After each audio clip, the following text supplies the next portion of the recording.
पार्वती जी ने भगवान शिव से प्रश्न किया, हे नाथ, जब कलयुग आएगा तब मनुष्य धर्म और मोक्ष कैसे प्राप्त करेगा?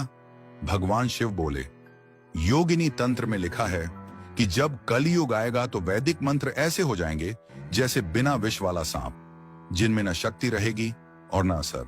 यानी कलयुग में मंत्रों का असर बहुत कम हो जाएगा। शिव बोले, कलयुग में लोग शुद्ध और अशुद्ध का भेद नहीं जानेंगे, वे वैदिक नियमों की अवहेलना करेंगे।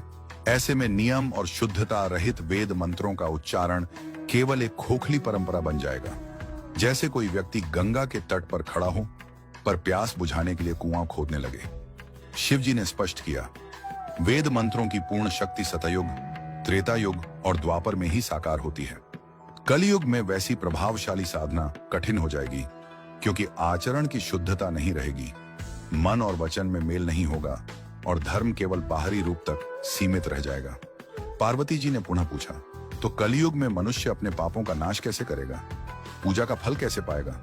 शिव जी बोले, कलयुग में अगर कोई तंत्र साधना करेगा तो उसे वही फल मिलेगा जो सतयुग में वैदिक पूजा करने से मिलता था। मतलब कलयुग में पूजा का असर तंत्र साधना के जरिए ही पूरा होगा।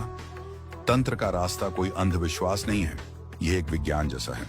इसमें साधक जो साधना करता है खुद को बंधनों से मुक्त करके अलग अलग तरीके अपनाता है, अनुभव करता है और अपनी अंदर की शक्ति से भगवान तक पहुंचता है।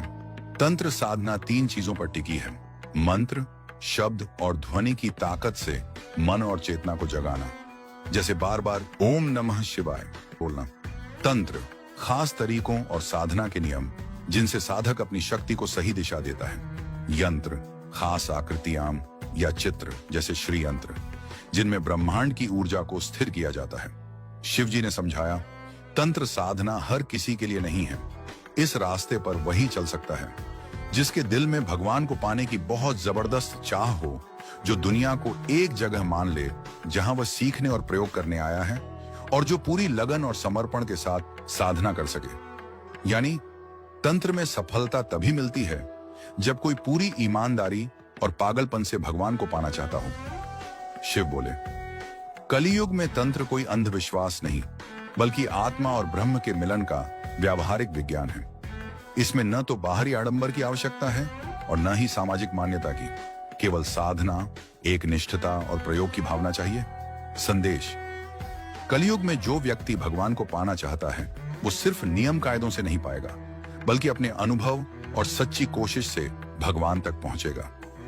तंत्र कोई जादू या रहस्य नहीं है, बल्कि यह वह चाबी है जिससे छुपा हुआ सच खुल जाता है। ओम नमः शिवाय।